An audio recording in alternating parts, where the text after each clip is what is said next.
Hi, welcome back to the channel. Today I'm getting ready for some dinner guests that are going to be arriving here shortly.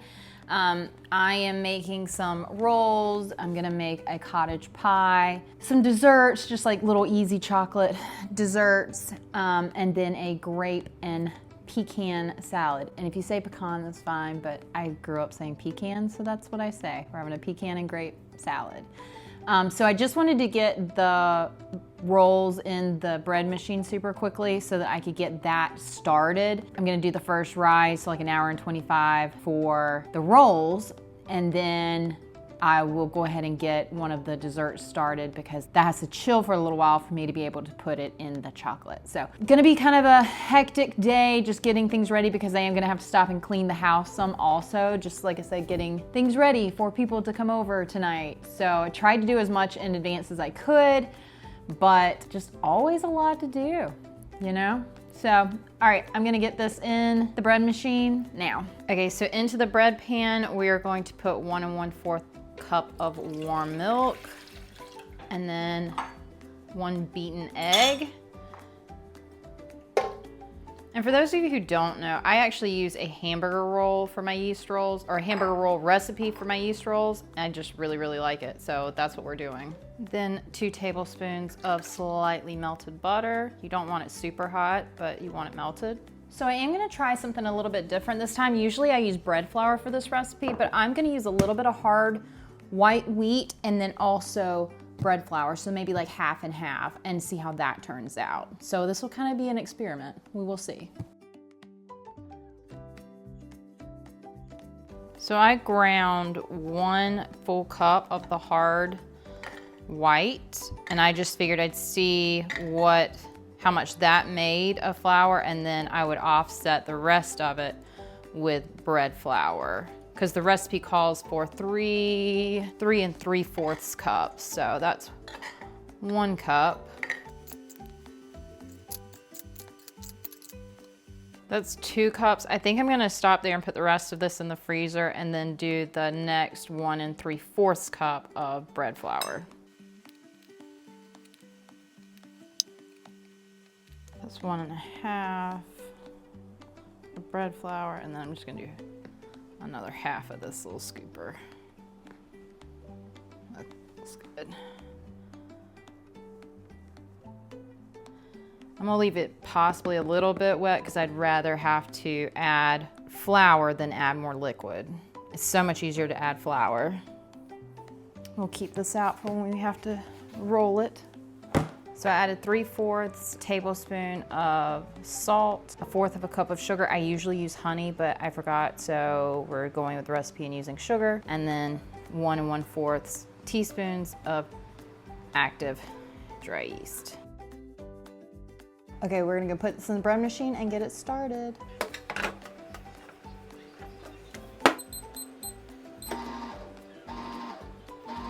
So I just keep this Ziploc bag in the freezer, and I just put all the grain that I use, like I just kind of mix it up into whatever it is. Any extra that I have left over, I put it in here and put it in the freezer. And then when I have enough, I just use that to make 1 loaf of bread. That way, no waste. Okay, the next thing, you might hear the bread machine in the background, so I'm sorry about that. But the next thing I want to get done is my jam drops. I need to get those in the freezer so that they're ready to go when I dip them in chocolate. But I'm not gonna dip them in chocolate until I make the other little mini Snicker bar thing that we're gonna have as like a little chocolate charcuterie for dessert. So just really quick, there wasn't a recipe for this really. I just kind of saw someone doing it. So I'm just mashing up like maybe 1/2 cup of raspberries and 1/2 cup of strawberries, and then what you do is you're gonna add 2 tablespoons of chia seeds and let that sit for a little while, and that's gonna create the little jam that we will let harden and dip into some chocolate. Okay, I'm just gonna start with 2 tablespoons of chia seeds and see what that looks like. I may need to add a little bit more, and I guess I could have used an immersion blender to blend this up, or like a blender or something like that, but I just did it like I saw on the little reel, and they used a fork. Okay, I think that looks pretty good. So I'm gonna let that sit for 30 minutes, clean up a little bit, and then we'll put them in the little dollops to put in the freezer. So the next thing I needed to go ahead and do was get the potatoes ready for the mashed potato topping that goes on top of the shepherd's pie, or I guess in this case cottage pie, because I'm not using lamb, I'm using ground beef. So I just cleaned and skinned all my potatoes, and that way I could go ahead and get them in the water, get them boiling, and then I could go ahead and pre-make my mashed potato topping. I feel like when you do recipes that you can pre-make items before like it's time to cook, it just makes dinner parties go so much easier. So after your potatoes are good, clean, washed, then you're going to go ahead and cut them up, and you want to get them as evenly cut as you can so that they cook, evenly. And then I actually learned something new this time. I usually start boiling my water and then put my potatoes in. I actually learned that you're supposed to put your potatoes in the water and then let it come to a boiling temperature. Had no clue, so learned something new every day. I did give them a good wash just to get all the starch off before I filled it up with water to put it on the stove and bring it to a boil. And then finally, you do want to salt your water. So while that was boiling, this jam, this chia seed strawberry raspberry jam had, kind of congealed. So I went ahead and put that on parchment paper to put in the freezer. So you're just going to make dollops as big as you want or as small as you want. It really is up to you. You're just going to put them in a circular form on the parchment paper, and then you're going to take that entire pan and put the whole thing in the freezer so that they harden up. So by the time I finished that, I checked my potatoes and they were good to go. So you can see when I put it in there, just kind of breaking apart. So it was time to pull them off and then create the mixture that you're going to pour in to make the mashed potatoes. I will link the recipes below as always, but you're just going to add some milk and butter and let that warm up. Then a little bit of onion powder, some garlic powder, some salt, and then a little bit of pepper. And you're just going to mix that all up and warm it up so that it becomes, just a liquid that you can pour into your potatoes after you mash them. So then I just added my potatoes back into the pot after I drained all the water out, just, for ease of cleaning later. And then I just took potato masher and mashed them up. Now what I forgot to show is that I actually added an egg to that milk and butter mixture. I was going to put it directly in the potatoes, but then I was concerned that it would actually scramble the eggs. So I tempered it by putting the egg in a bowl and scrambling, and then adding like a tablespoon at a time of the warm mixture, and then pouring all of that back in. And then I just poured that into my potatoes. And the reason I did that is several recipes basically said that if you add the egg to the mashed potatoes, that topping will actually crisp up the way that you want it to. Now the recipe I used didn't call for that, but I did go ahead and add it, and I would suggest it. It made such a good topping to this cottage pie. Once you mix everything up and it gets to a consistency that you like, you may want to add a little more, maybe add a little less. I didn't add all of the butter and egg and milk mixture, but I added probably, 3/4 of it, maybe a little bit more.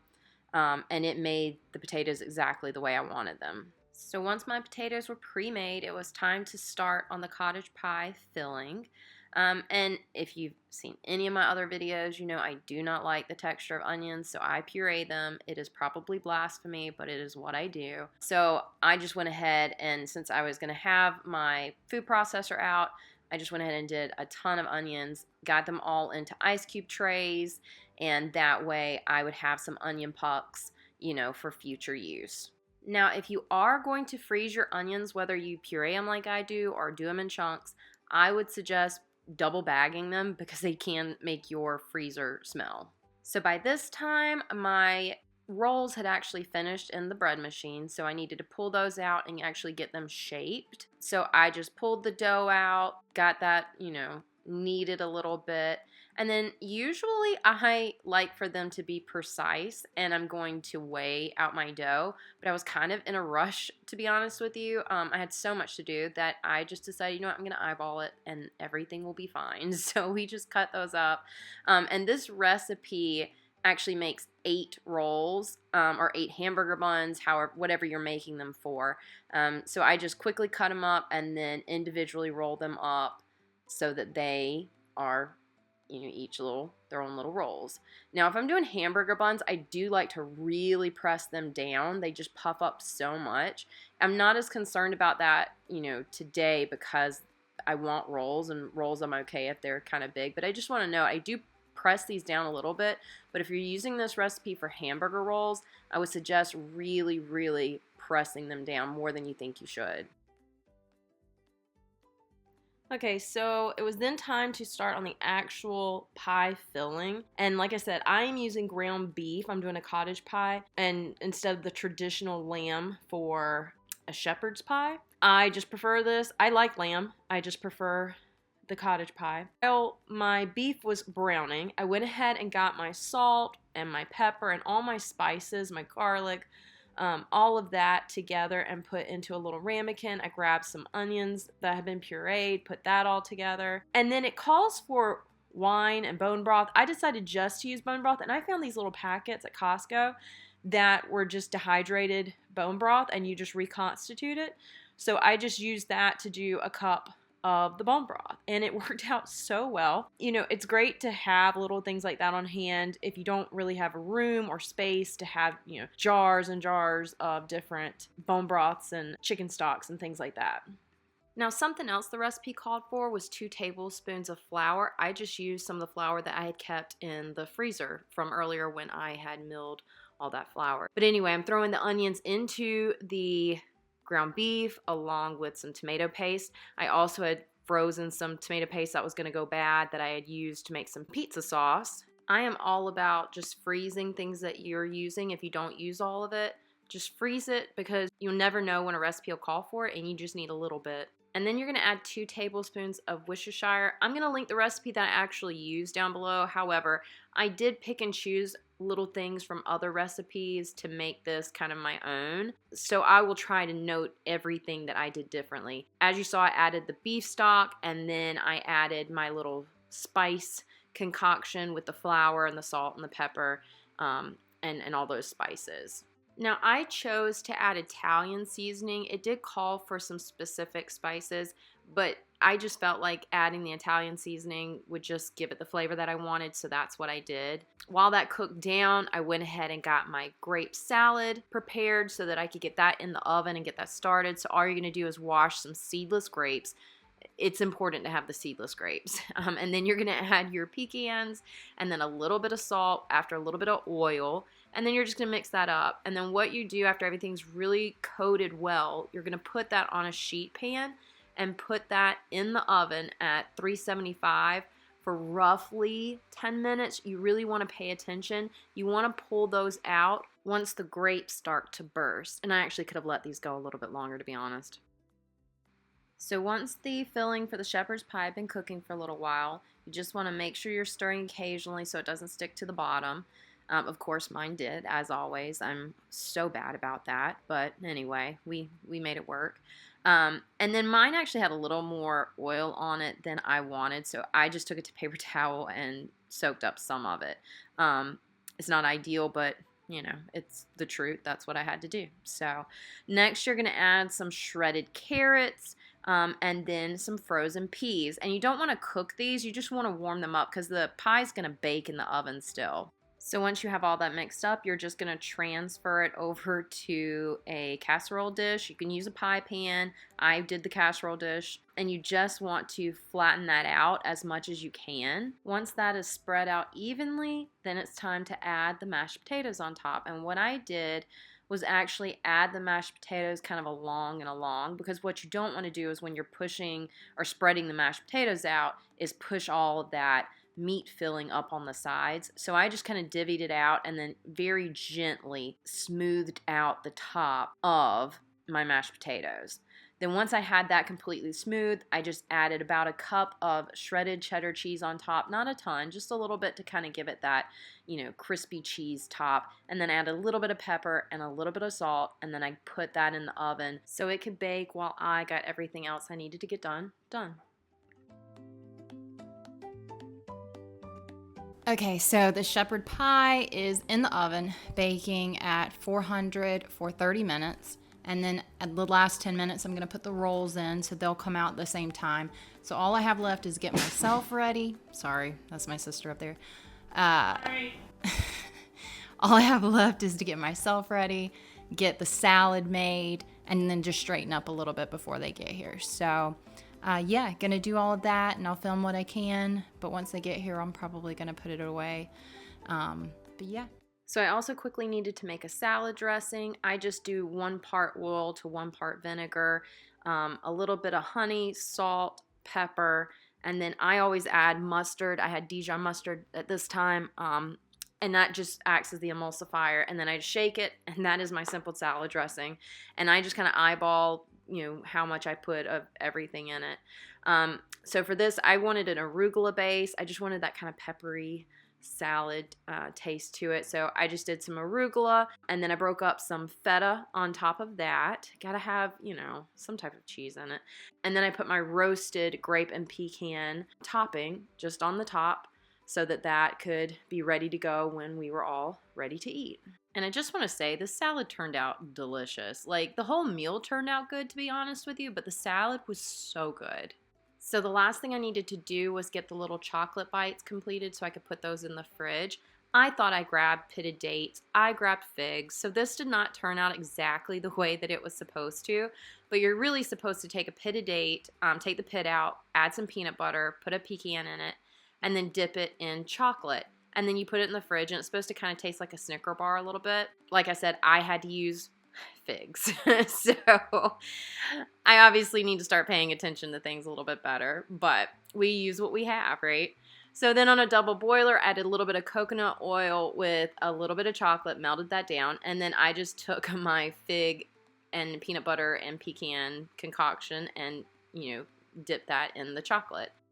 And I was living my Lucille Ball life. I also had to dip the jam bites, the little raspberry, strawberry, chia seed bites into the chocolate as well, because those needed to go in the fridge also, for the chocolate to solidify on the little bites.